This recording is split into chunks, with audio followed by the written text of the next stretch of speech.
Joe Rogan and Robert Kennedy Jr. lay down a COVID debate challenge. Mark Cuban claims that going woke is good for business. Plus, Jean-Pierre says she's an historic figure. All that and more. I'm Bobby Eberle. This is the 13-Minute News Hour. God bless the United States of America.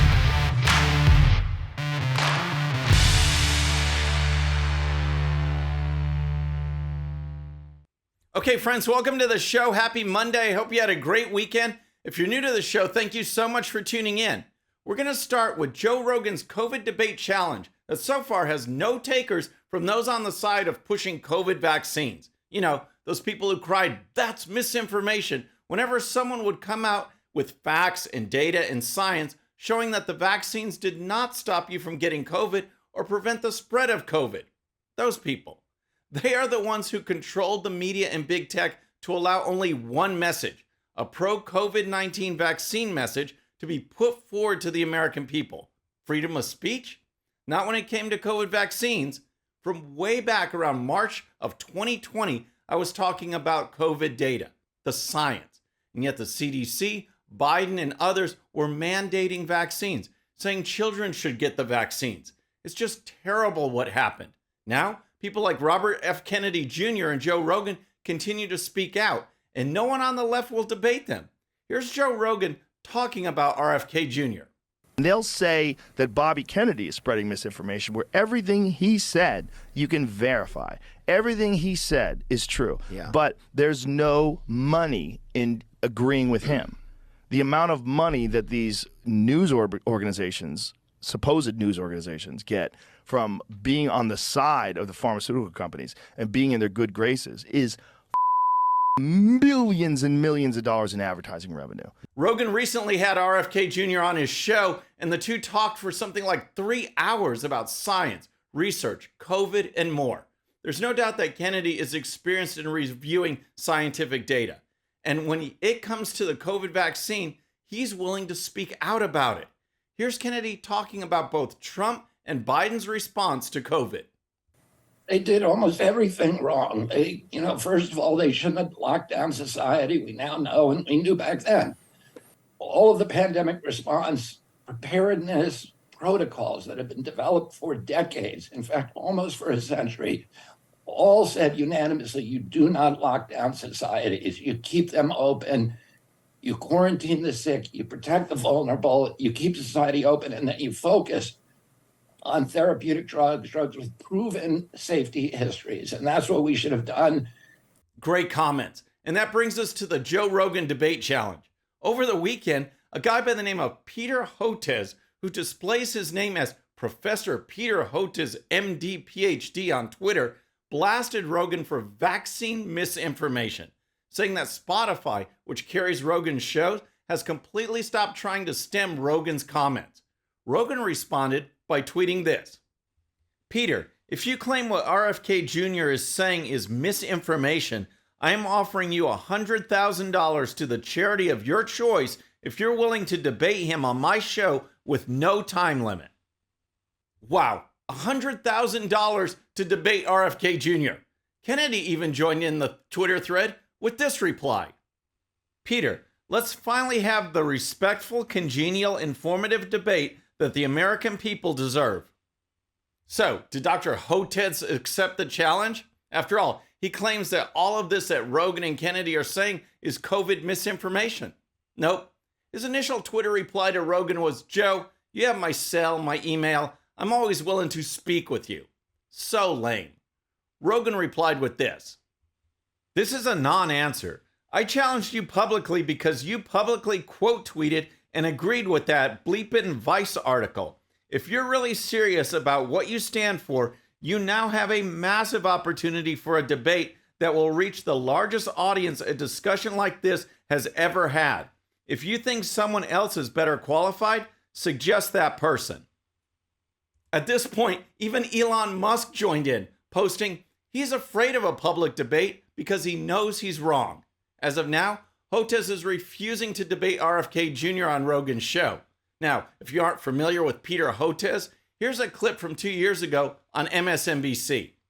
what really needs to be around 200 million Americans vaccinated, because remember, to interrupt transmission, we're going to need at least, our estimates that we did with City University of New York show that you're going to need 60 to 80% of the population, maybe 85% of the population vaccinated. And so that's a huge number. It also means vaccinating children and adolescents at some point down the line as well. Wow. Where do you even start?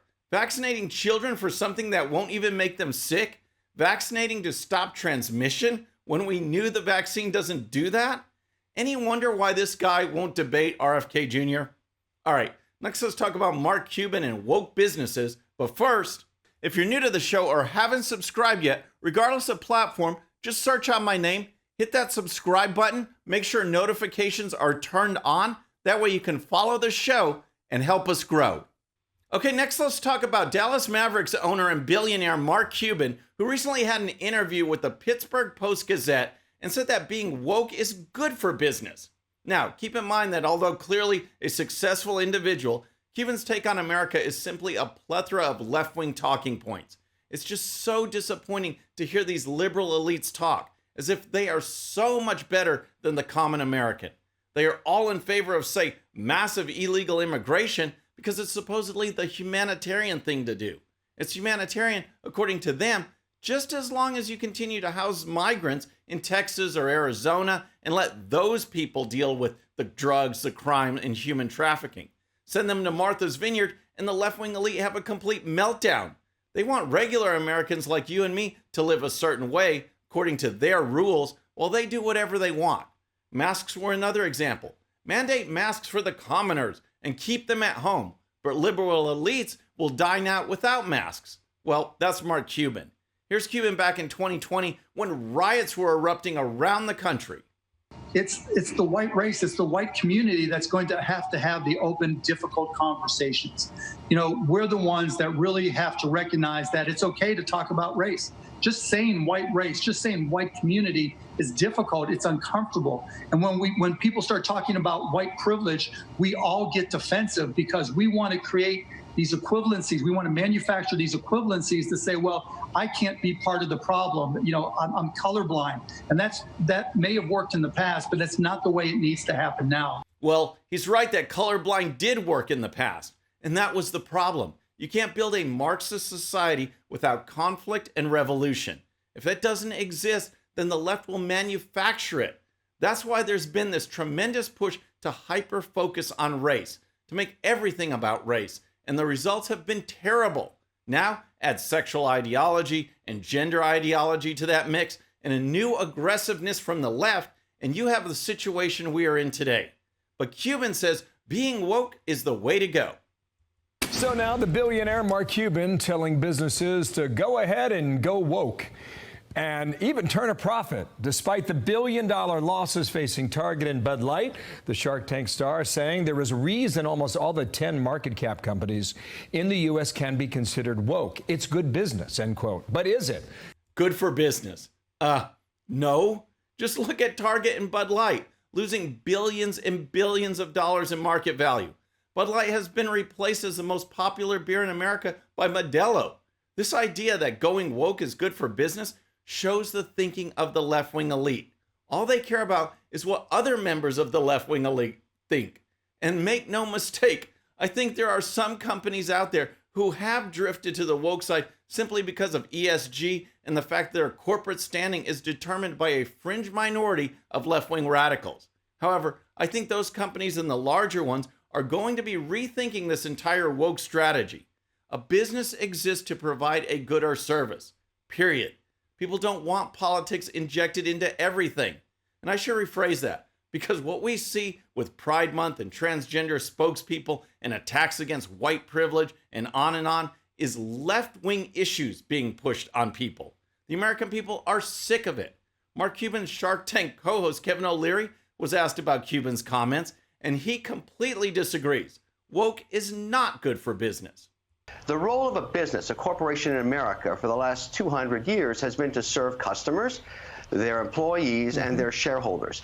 Their role is not to educate society on the social issue of the day. They're learning that very quickly. And in the case of business, you can measure it by the second when they're public, by the stock price. Sure. When you lose 9, 10, 11, 12 billion dollars of market cap, you know that you've offended somebody, and that person is your customer. That's bad business. Wow, some basic common sense. But again, you have to understand the Marxist agenda to know what's going on here. In education, the left has taken over. And guess what? It's no longer about education. It's about producing the next generation of left-wing activists. In business, it's no longer about selling a product. It's about forcing Americans down a particular path of sexual, racial, and gender ideology. If the business happens to do well, that's secondary. If it does poorly, that's fine too. It's the agenda that matters. And you can see that Cuban is all in.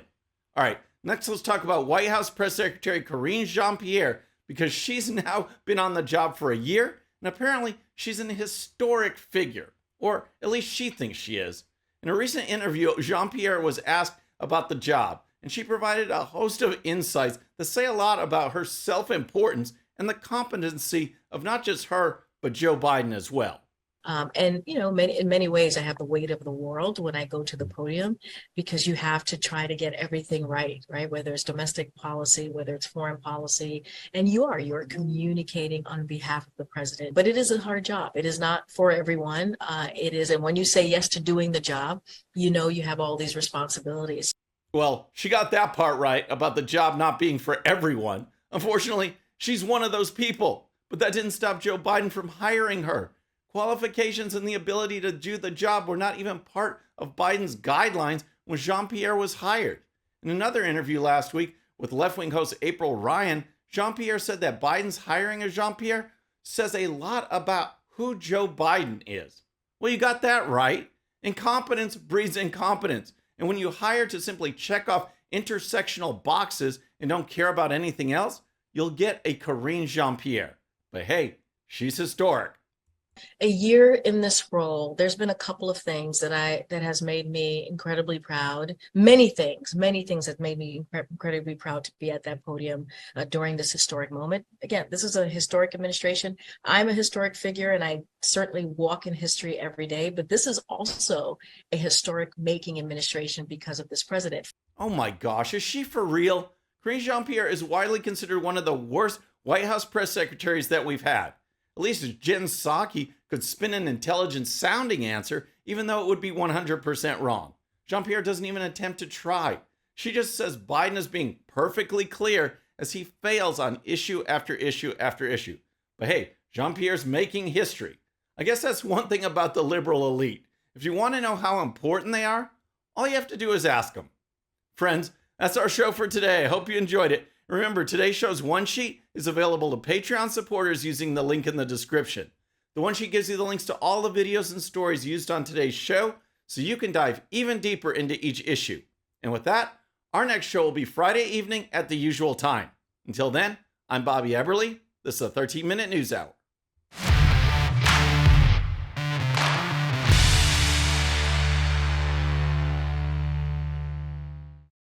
All right, friends, thanks again for tuning in. I really appreciate it. And before you go, please hit that subscribe button above. Once you do, tell your friends, share it, spread the word about the 13-minute news hour so we can keep growing.